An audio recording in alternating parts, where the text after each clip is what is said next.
Good evening, everyone, and thank you very much for joining me tonight. Sorry about running a few minutes late. I just had a couple of technical issues getting online, but I'll just do a quick sound check. Thank you, Danny. So thank you very much for joining me tonight. Tonight we're talking about an investment that benefits from market volatility and dispersion, and I'll talk a little bit more about dispersion in a moment. My name is Patrick Nelson. I'm the Managing Director of Reach Markets.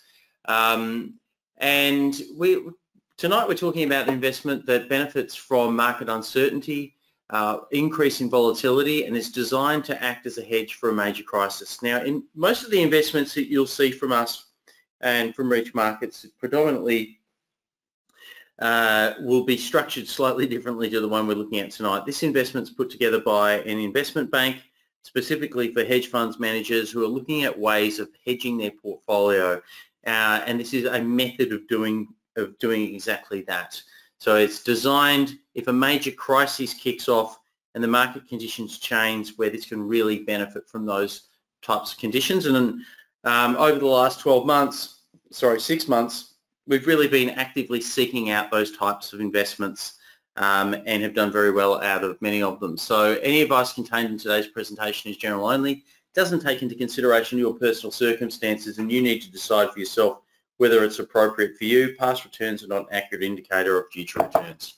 Okay, so why would you want to be long dispersion and volatility at the moment? And I think obviously we're all dealing, I was traveling yesterday and woke up in a hotel in another city very early this morning, watching all the different news from around the world, CNN and Europe, and and everywhere was talking about this issue around coronavirus and the implications it's having on the local community, and the restrictions on travel and the impact on trade, and just the fear, the empty shelves at the supermarkets and so forth. And this was not an event that we predicted would occur. So whilst we've been in a very long bull market, and people are saying, well, time's probably on, would say that at some point in time something will happen, we weren't predicting that would be coronavirus. And I'm still not suggesting that coronavirus will be the trigger point for a bear market, but simply that it's an example of an event that can increase volatility and is something that most people's portfolios are not set up to benefit from. The market itself, I mean, we have seen a very long bull market, and it's been a long period of time, 11 years. The previous longest bull market was 9 years, which was the bull market that finished in 2007. And I guess the questions are, when will the next one come? What will drive it? Will it be a trade war? At the moment, things from a trade war perspective probably have settled down a little bit.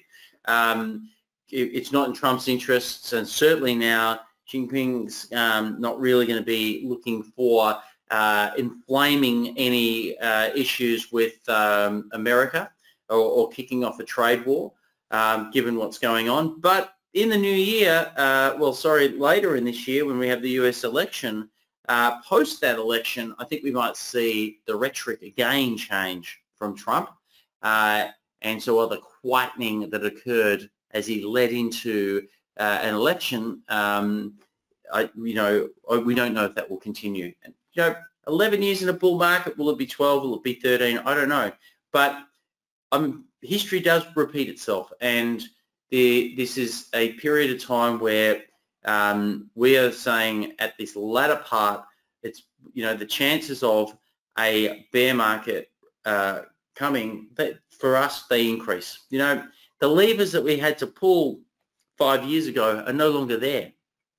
Can you continue to drop interest rates the next time there's an economic shock? We're running out of things that we can do, and at some point in time, we do believe that will return, and we like the idea of having some of the things that are in our portfolio being that can benefit from those conditions.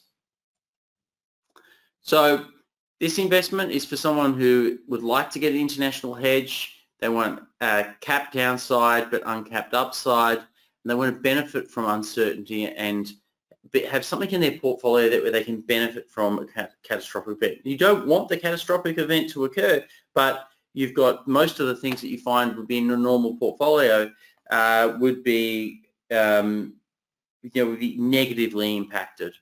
From our side of things, we generally are working with private equity and corporate finance groups and so forth to structure up investments that give us security and high yield.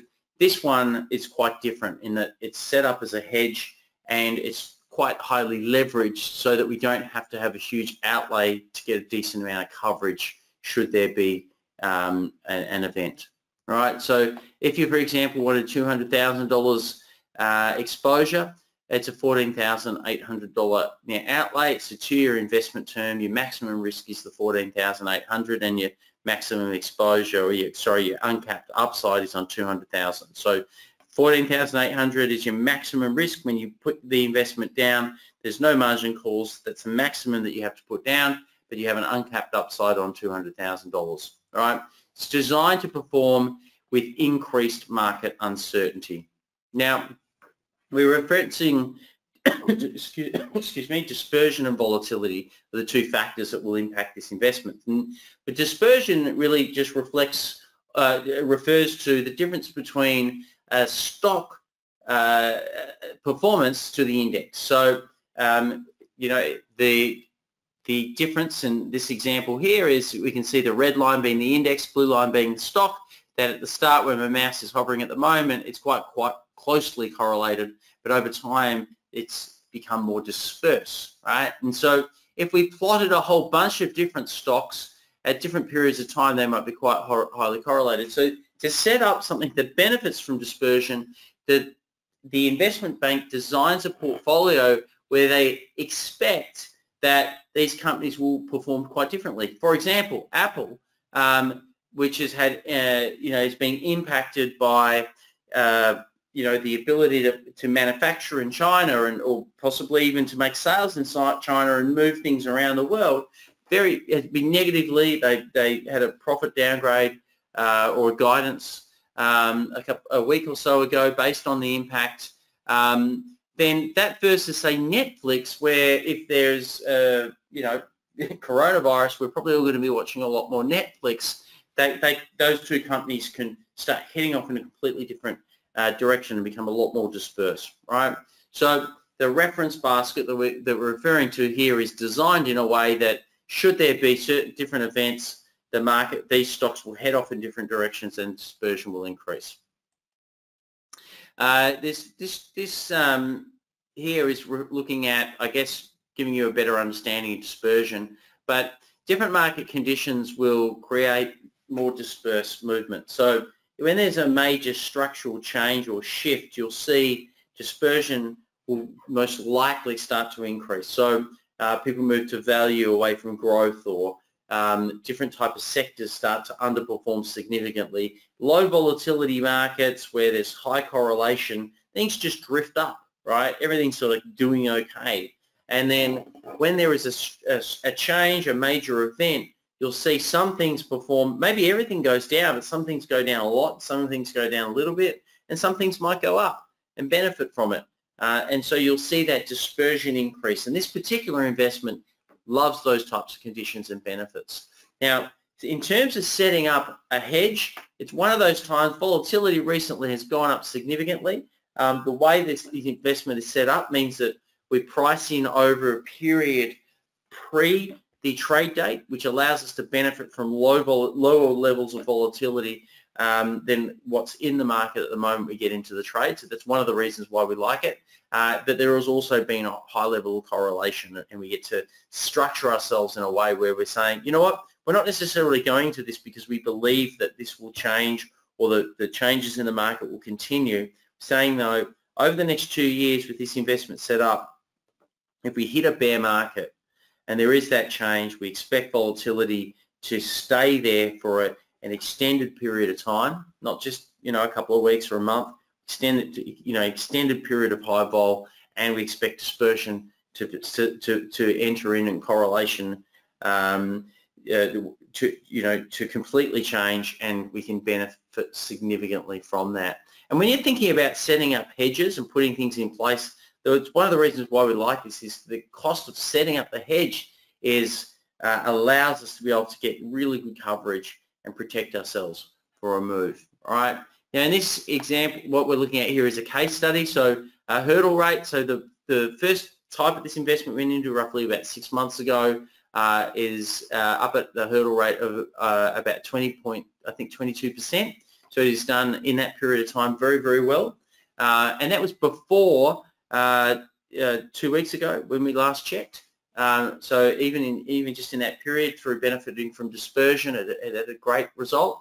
But you can see that for $500,000 coverage, performance coupon was $3,450. That's your net outlay, and you can see the sort of performance that can do if we get a big shift in there, and thus why this sort of protection can be quite effective in certain circumstances. Right?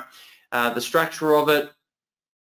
Total investment to get $500,000 worth of exposure is $34,500. Most definitely don't need to go in for that amount. We've had a lot of people taking $100,000 saying, look, I just want to get a little bit into I understand why I would do this. I don't want to make a massive commitment, but I'm happy to put $100,000 worth of exposure. So we've had a lot of people actually just doing, making an investment of $7,900. So thinking about it as a long-term hedge position they can put in, or a long-term trade, but certainly some significantly larger positions that are being taken at the moment as people are looking at really locking in hedges into their portfolio. So again, going back through the numbers, 14,800 is the net outlay. Total exposure, if you decided to go for that amount, would be $200,000. It's a 2-year investment term. Your maximum risk is $14,800. Maximum exposure, your uncapped upside is on $200,000. Right. So if you get a major market event, this can do incredibly well, and it's not capped on the upside. But your maximum that you're setting up is $14,800. And for anyone that understands derivatives and setting hedges in place is quite attractive to a lot of people, simply because of the ability to get such a good level of exposure and uncapped upside. All right, so why do people go into this type of investment? It might be because you want to position part of your portfolio to benefit from market uncertainty. It might be because you believe the market is going to, there is a good chance of an economic event, and that event will increase volatility and market correlation and decrease market correlation in the next 24 months. So you're saying, I want to have something in my portfolio. Hopefully, nothing happens. Hopefully, the market goes up. I'm long. So a lot of people would be saying that and saying, but I just want to make sure I've got some things in my portfolio that will benefit if everything doesn't go along as it has been going along. And after an 11-year bull market, we're well into 11 years now. I guess the expectation is that at some point in time something will happen. We don't know exactly when that will be.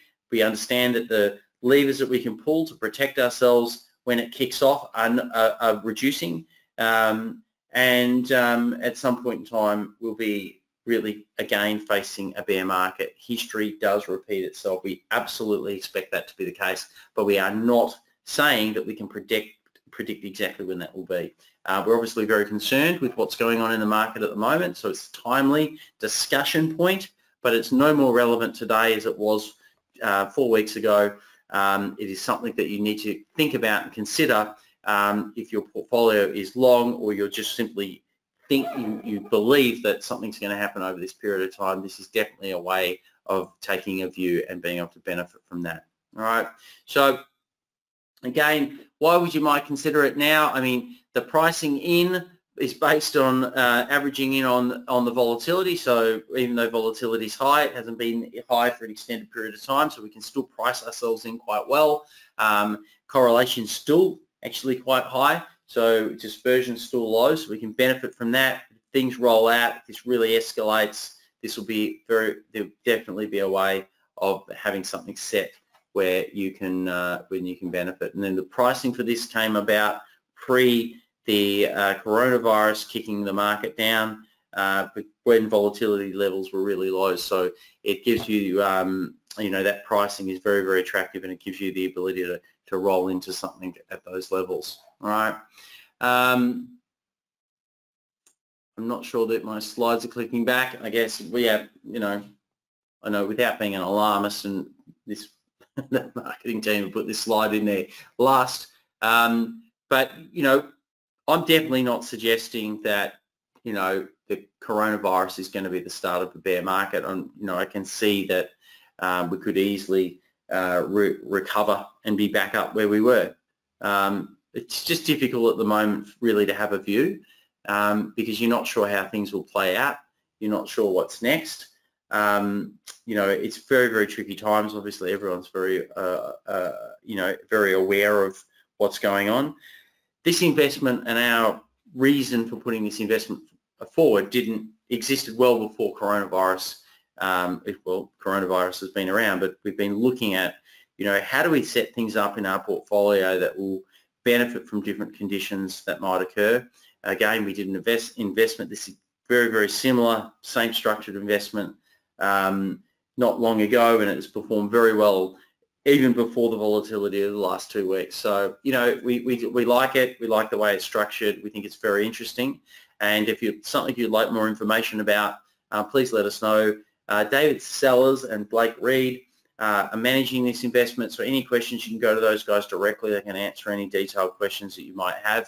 Happy to take a couple of questions now if anyone would like to shoot any through. This is an investment that you need to be a wholesale 708 investor to be able to participate in. If you need to, you know, the terms of what that is, you'll find it on our website. Yeah, I think at this point in time, I hand over to any questions. If you haven't received, there is a an investment memorandum for this investment, and if you would like to be sent that investment memorandum, please type in yes into the chat box, and I'll organise for the team to get that across to you. So just type in yes into the chat box, and we'll send the investment memorandum to you. If anyone's got any questions, please type them in. Otherwise, I'll call the session to a halt. And yeah, I really appreciate everyone getting along to the session tonight. I hope it's opened your eyes up to something new. And if you've got any further questions, please simply reach out. We'd be delighted to help. Cheers.